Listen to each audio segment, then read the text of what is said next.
Due to the global outbreak of the coronavirus, the Voice of America is taking every necessary precaution to safeguard its employees, so our broadcast will look a little different today and in the near future as we reduce our staffing at VOA headquarters here in Washington. We appreciate your staying with us on Straight Talk Africa. Hello, welcome to Straight Talk Africa, coming to you from my home in Arlington, Virginia, a suburb of Washington, D.C. I am Shaka Sali, and today we will discuss how agriculture can become a critical pathway to prosperity in Africa. Joining us today is Dr. Debisi Araba, the Managing Director of the African Green Revolution Forum, and he joins us from the Kenyan capital, Nairobi. Well, I have to say that I am profoundly honored and exceedingly humbled to have the opportunity to host you for the first time on this special edition of Straight Talk Africa, Dr. Debisi Araba. Thank you very much, Shaka. It's an honor and a privilege to be here. You're most welcome. I have to say that you come very, very highly recommended, meaning that your reputation precedes you. Well, I hope to live up to the expectations of the audience and listeners today, and I look forward to a vibrant conversation with you. Thank you very much. First of all, before we go anywhere really, what is the African Green Revolution Forum? Well, thank you very much, Shaka. So we're now known by the initialism, AGRF. The AGRF is a platform. It's a community of platforms focused on helping all partners working with or for the African continent on effective agricultural transformation. And when we say agricultural transformation, of course, I mean a public sector enabled, private sector led process. And so all partners involved in that process are facilitated and enabled via the AGRF. And what is the difference between what you call the AGRF and AGRA, the Alliance for the Green Revolution for Africa? Yes, AGRA, the Alliance for a Green Revolution in Africa, and the AGRF indeed have a complementary relationship. We also have a similar history. So beginning with AGRA, AGRA is an institution focused on inclusive agriculture transformation on the continent of Africa.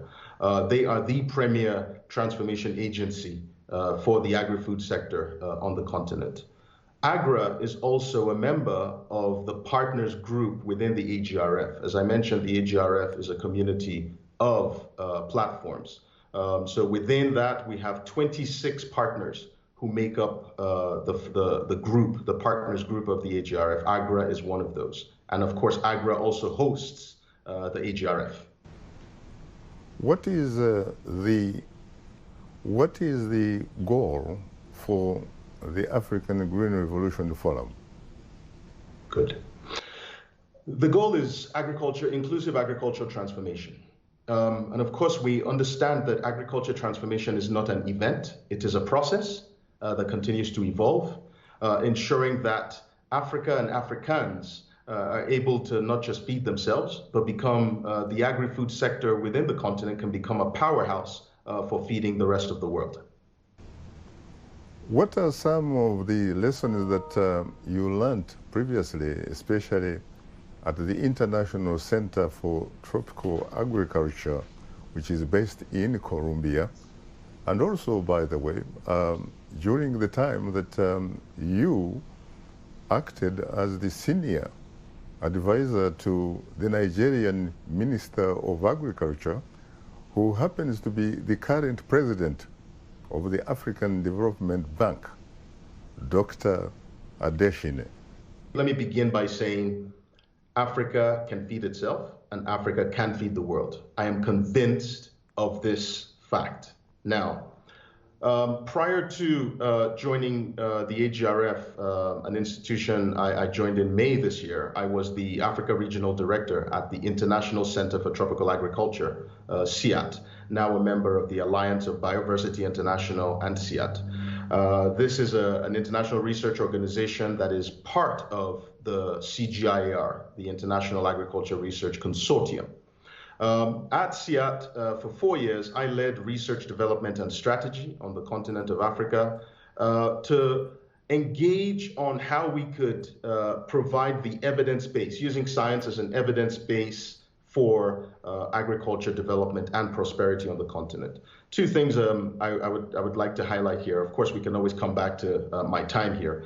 One of the big achievements that I was really proud of was setting out a clear and defined roadmap for research, for the research agenda on the continent, and ensuring that scientists understood that to move or to advance the agriculture development agenda, we needed scientists to become more political in their thinking, and politicians to understand science, because this partnership is needed.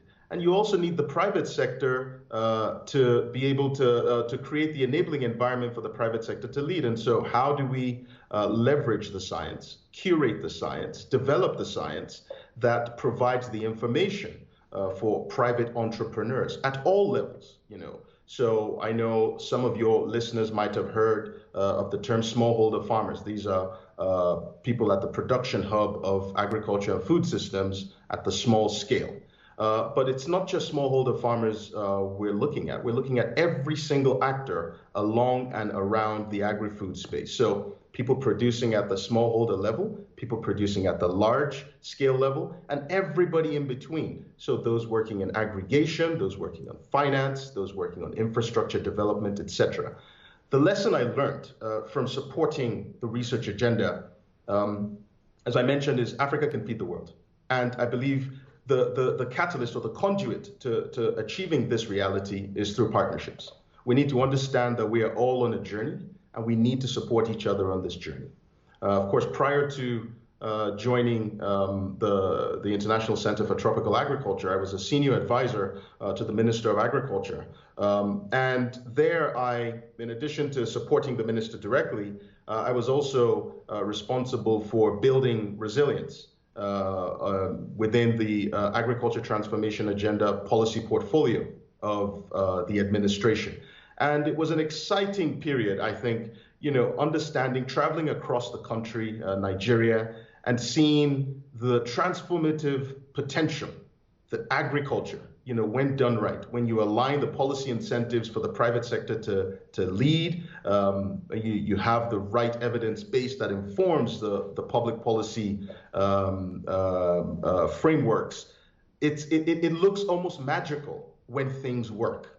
And, you know, when you've seen success, you know, I think you never want to go back to mediocrity. And so once you've seen success, you know that this can be scaled and replicated not just across the country, but across the continent. And so I am a firm believer in the potential of agriculture to be a catalytic subsector of the global economy to transform the lives and livelihoods of millions of people. To what extent would you say that the coronavirus pandemic has somewhat not been helpful in as far as your role or your job is concerned? Wow, that's a multi-layered question, Shaka. I'll begin by saying no one, absolutely no one, even those who potentially envisioned a global pandemic could have predicted the second and third order effects of the actions we would have taken, how global economies just shut down overnight. And so I like to sort of assure or reassure people that 2020 is not an annus horribilis. It's not the worst year on record. What it is, it's a shock to the system to let us understand that our global economy has its vulnerabilities, you know. And so what happens in China has the potential to impact what happens in Kenya, and vice versa. Now, we've had countries close their borders, not just to trade, but to movements of goods, services, people.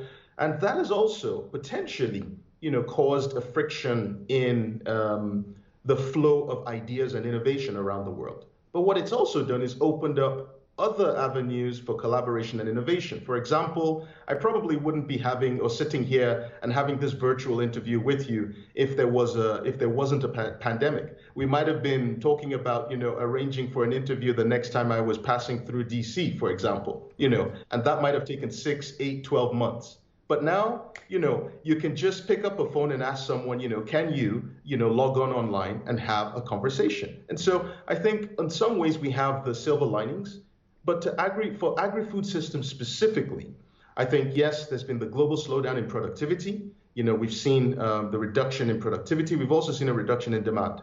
And so it's exposed, as I said earlier, certain fragilities and vulnerabilities in the agri-food systems. Of course, the world is far more interconnected and globalized than it was a century ago when we had the last global pandemic.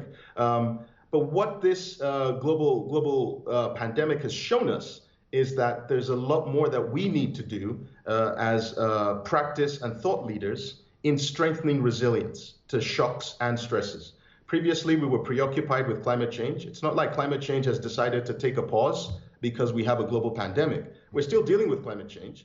We're still dealing with malnutrition, and now on top of all this, we have a global pandemic. And so what this tells me really is agriculture and food systems is a sector that requires the smartest minds. You cannot have people, not pulling their weight. You really need your brightest thinkers, your bravest practitioners, your fiercest entrepreneurs, your most ambitious and visionary public policy specialists to ensure that we build resilient systems around agri-food systems, not just at the local level, but at the country, regional, and global levels. Talking about climate change, we recently experienced, for example, drought, very, very serious drought in Southern Africa, and also floods. That's correct. I mean, that's the conundrum that is climate change. We have variability in precipitation, it's rainfall, and temperature. So some places are getting wetter, others are getting drier, some places are getting hotter, other parts are getting cooler, but it's not even on a linear trajectory. So it's variable. In some seasons you have extreme wet conditions. In subsequent seasons you have extreme dry conditions. Take, for example, Nigeria.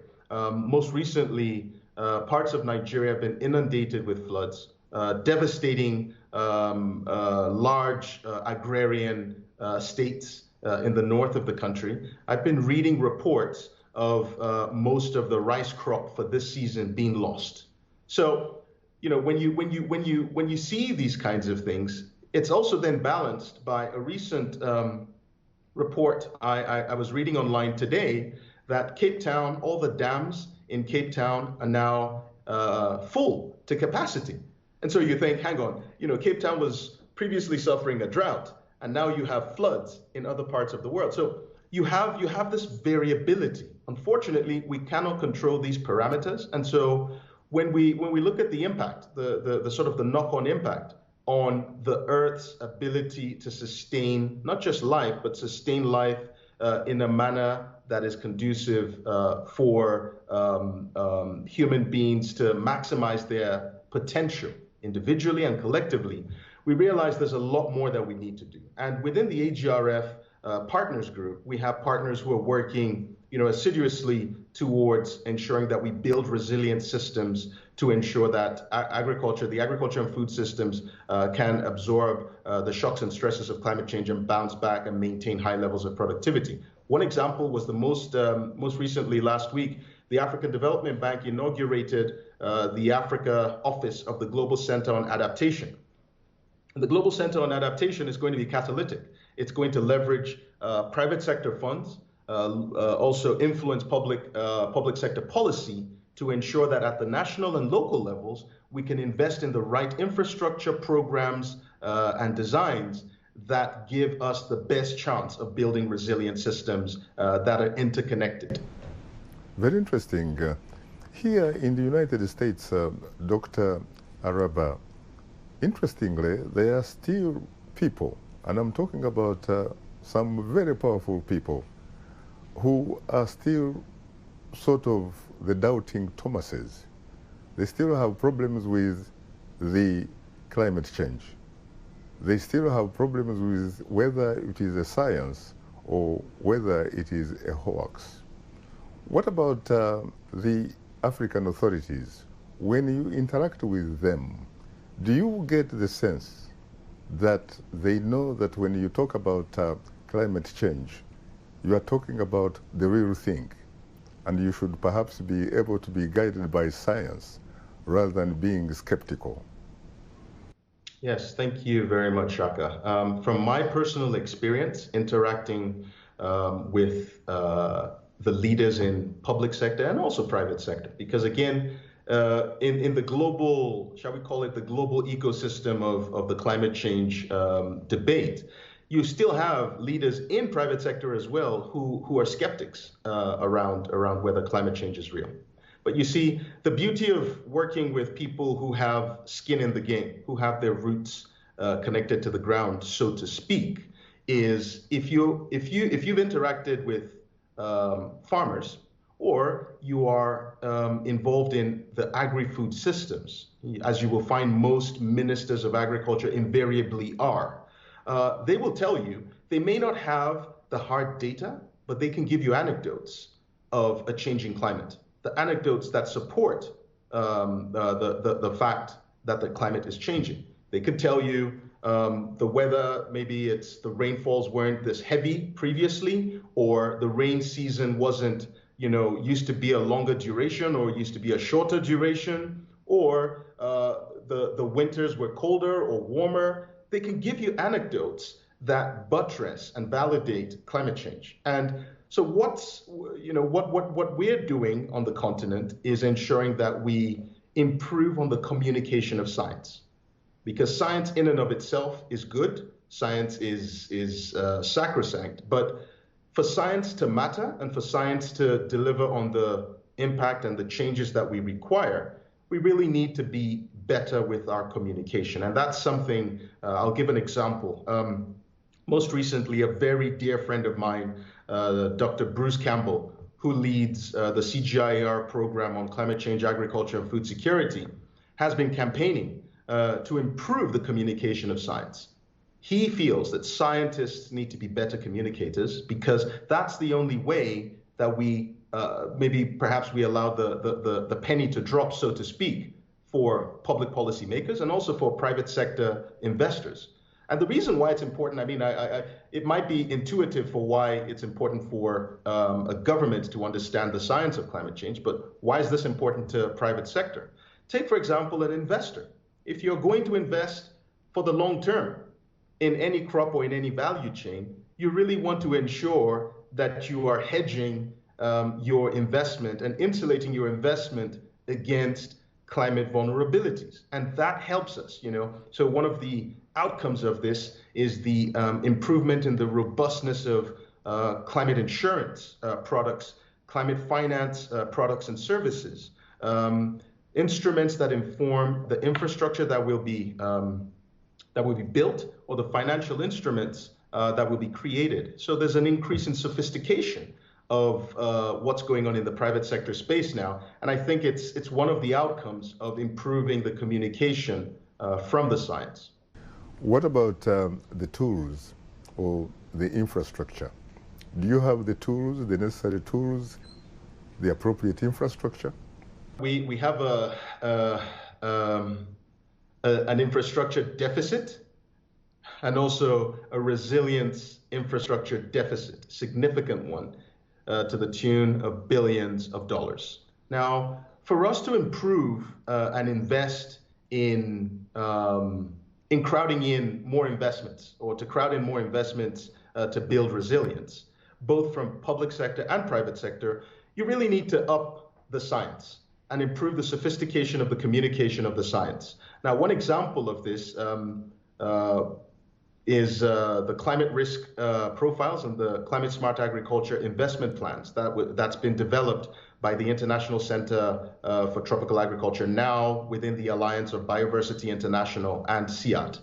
Now, what these profiles do is they look at agri-food chains and tell you at different points of the value chain where the vulnerabilities are. They identify the vulnerabilities, they identify the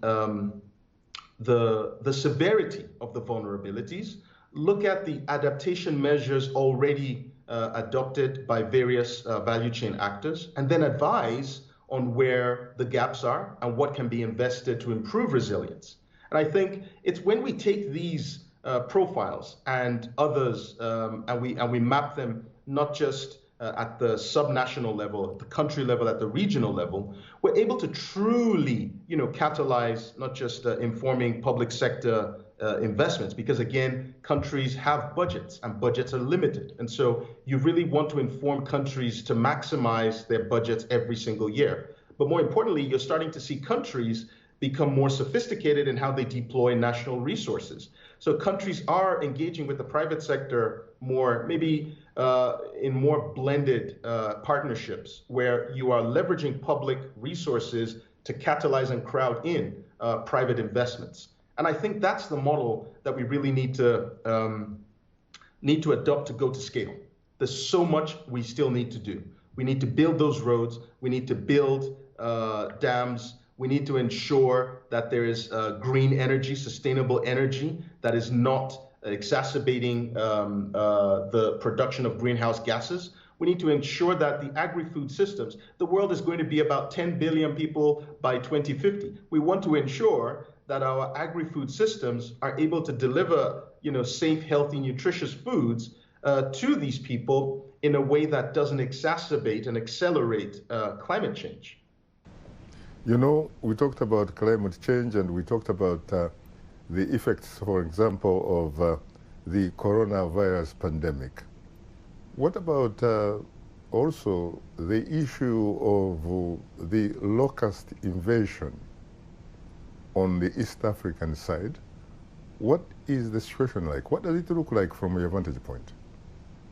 Another of the AGRF partners, as I said, we really are the broad-based community of partners. The United Nations Food and Agriculture Organization is leading the charge on this. They have a monitoring center where they monitor the movement of the swarms of these desert locusts through satellite imagery, visual sighting, etc. And they're also deploying sophisticated containment and control measures. There are lots of investments going into pest control measures, understanding the breeding patterns, the swarming patterns of these locusts to see how we can contain them and control them. The locust, as you may be aware, I know some of your viewers might have heard this in the news, are still swarming. It is a challenge, a significant challenge. I think for development and donor partners out there, even private sector partners out there, my call is support the people on the front lines. They need your support right now. If your support is in technical services, financial services, it is needed right now. Thoughts and prayers are good, but money is even better. Now, looking at how we control these swarms, we've also seen institutions step up to the plate, like ICIPE, based in Kenya. And ICIPE is focused on understanding the life cycles of these desert locusts and figuring out bioremediation control measures that control the size and movement of the swarms without creating any secondary negative impact on the environment. Of course, you can spray your pesticides, and with the pesticides, you might have a secondary damage either to crops or to livestock. But what we're trying to do is ensure that we control the desert locusts without that secondary impact on any other sector. What is a CIMI? Are you talking about a respectable research organization? Set up by a Kenyan, Dr. Odhiambo, and the current Director General is Dr. Segenet Kilimu, who is an Ethiopian national, and who is doing amazing work on the control measures, but also leading research on increasing our knowledge of what's really going on. Because the more we understand the breeding cycles, the patterns of these desert locusts, I think we can move from a reactionary measure to a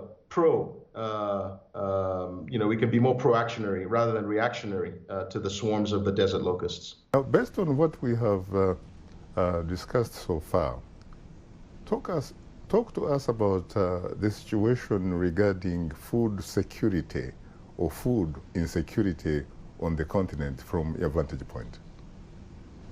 You've possibly heard the saying that we currently produce more than enough food to go around the world.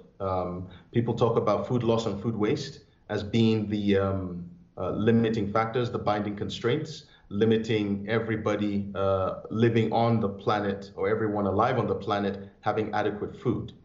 But the question, Shaka, is not just about how much food we have available, because that's looking at calories, right?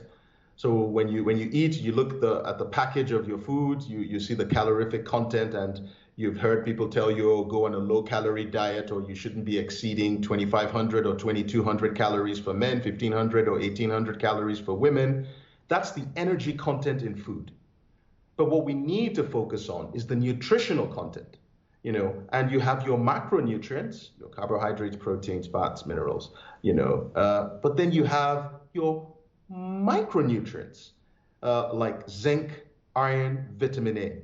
Now, these are trace nutrients that lead to what we call hidden hunger, where people have full stomachs, you can eat and be full, but your body isn't receiving adequate nutrition. Let me give you an analogy. When you plant a crop, and people say, or maybe even better, human beings, when you eat, you expect to get most of your nutrients from the food you consume. But once in a while, you might go to your doctor or medical practitioner, and they will prescribe you pills, vitamin pills, multivitamins or certain vitamins. Why are they prescribing those to you? It's because you are deficient in those vitamins, which are critical for healthy well-being. Now, most of the food we consume is supposed to deliver these nutrition outcomes. But the challenge we've had is there's been a focus in previous decades on ramping up the consumption of calorie-dense foods to the detriment of nutrient-dense foods. And so now we are creating a shift, almost not a complete 180, but a shift to diversify the diets that people consume. We talked earlier about a staple in East Africa, ugali, made from maize meal. And sukuma wiki.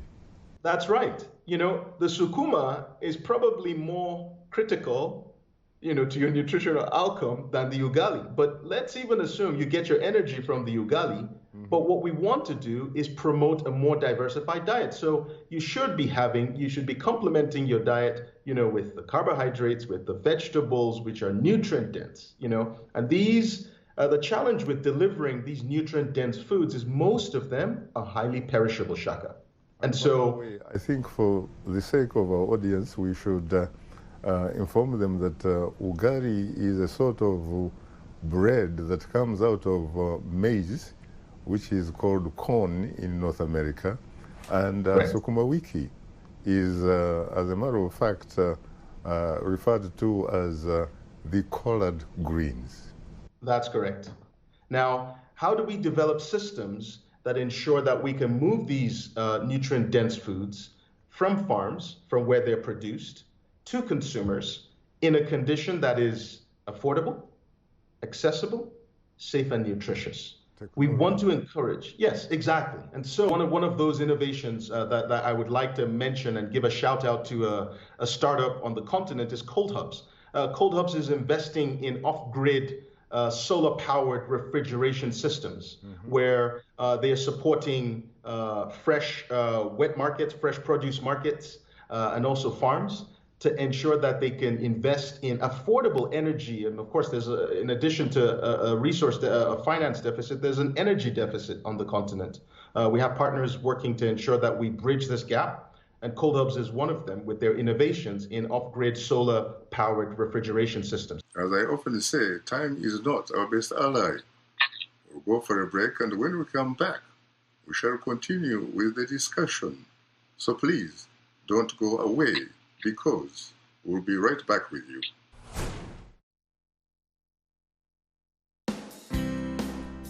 Health, wellness, sport, beauty, medical breakthroughs. Healthy Living cares about your well-being. What are the main health concerns in Africa and around the world? Find out the latest on coronavirus. Connect with our experts and ask them questions. How long does the virus stay? Join me, Linor Moudou, in Washington, every week on Healthy Living, right here on VOA. Welcome back to Straight Talk Africa, and today we are talking about how agriculture can become a critical pathway to prosperity in Africa. Joining us today is Dr. Debisi Araba, the Managing Director of the African Green Revolution Forum, and he joins us from the Kenyan capital, Nairobi. Can solar energy be harnessed? Is it a sort of energy that can easily be accessed by your average African citizen? Oh, yes. You have startups, like I mentioned, Cold Hubs, that has made this solar-powered energy affordable and accessible. In Kenya, you have a startup that's focused on franchising the sort of modular investments in solar energy called M-Copper, where you invest in the financing and they provide the different components and you build it up together, and you have a long-term low-interest financing repayment scheme backed by a few large-scale investors like the African Development Bank. I think, look, we need to ensure energy accessibility. So it's not just power; it's really energy. And so there's a vibrant ecosystem, a rich group of technology scientists, engineers, and investors across the continent working on different aspects of bridging this energy gap. Of course, in Morocco, you've seen great investments in the desert solar power investments that the government of Morocco has invested in, the largest of its type in the world. Of course, Africa has that solar potential, especially the equatorial countries, and we're seeing the governments begin to provide the enabling environment for lots of these solar entrepreneurs, coming into the space. In the agri-food space, lots of them working on processing, preservation, irrigation. Now we have solar-powered irrigation systems that are completely off-grid, and so now you don't need to burn fossil fuels to irrigate your farms. And of course, once you can irrigate a farm, you ensure that you decouple your productivity from seasonality of the weather, which is very important. Until 2013, Nigeria cropped rice just once a season. Why? Because they cropped it with the rains. And after Akin Additional, as you mentioned, came in, he brought in a push to have a dual cropping. And there was now dry season farming, where there was heavy investments in irrigation infrastructure for smallholder farmers and large-scale farmers. And so that, of course, doubles the productivity. Now you're cropping you're cropping rice twice in a season. You're increasing the productivity. And in simple economic terms, what you're doing is ultimately leading to a reduction in the price of what's available in the market of domestically produced grain. Is that also when he encouraged agricultural diversity to the extent that he increased, for example, investments in cassava?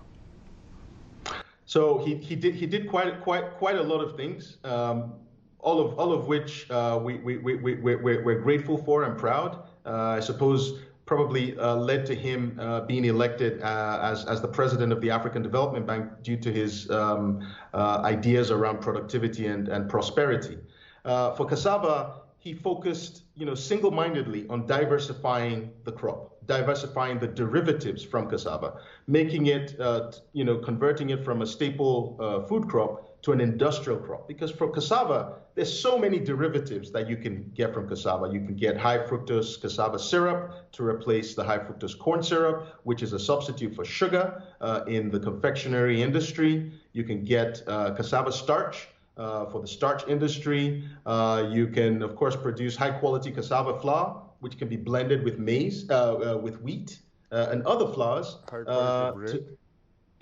To bake the bread, and other pastries. So there are lots of derivatives that you can get from cassava if you focus on it as an industrial crop. And of course, you also have the glue that you can produce from cassava. So what he did was identify a crop that Nigeria produces 44 million metric tons of cassava every year, but very little value addition. And so he focused on value addition, with a mind of increasing and catalyzing investments into it. Why? Because if most farmers in the Southwest or most parts of Nigeria are growing cassava, if you increase the derivatives, what you're doing is increasing the income earning potential of investors across the cassava value chain, not just the producers, but the processors and the consumers. Again, just one of the great things that he did when he was Minister of Agriculture in Nigeria. Dr. Rabba, when I was growing up, I often heard that when it came to agriculture, that Africa produced what it did not consume and consumed what it did not produce. How far have we gone in changing those types of attitudes so that we can begin seriously to first and foremost feed ourselves, and in fact perhaps have even a surplus for exportation? That's a very good question, Shaka. I think there is anecdote and there is science-backed facts. Now, here's the fact. 80 to 90% of food consumed on the continent is produced by SMEs on the continent.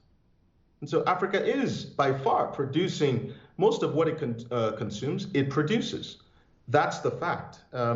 This and more information can be found in this year's African Agriculture Status Report, which was launched at the AGRF Summit, which held from the 8th to the 11th of September. I think we'll come to that shortly before we wrap up this engaging conversation. But on the other side, I think there's a lot more to be said about where food comes from. When I worked at the International Center for Tropical Agriculture, there's a brilliant scientists, colleagues of mine, who published a paper on the origins of certain staple crops. And when you realize very few of these crops are endemic, not just to Africa, but to Europe and South America. You have crops that are endemic to the Andes in South America, consumed in Asia, consumed in Africa, consumed in the world, consumed in other parts of the world. Because why? We're a globalized economy now. And so I don't think it is helpful to focus on producing what we consume or consuming what we produce. I think it's really about prosperity, ultimately. If you ask anybody invested in the agri-food space, why are you there? Especially, let's take the farmers. Take the farmers. Take a sample of farmers and ask them, why are you a bean farmer? Why are you raising poultry? Why are you raising goats? Why are you growing maize? It's not necessarily because of some intrinsic love for the crop or the animal. It's because they're business people. They want to turn a profit. And they're very rational in the decisions they make. That's why you will see some farmers or some people can be farmers in one season and might invest in a motorcycle and go into transportation, the following year and come back into agriculture the following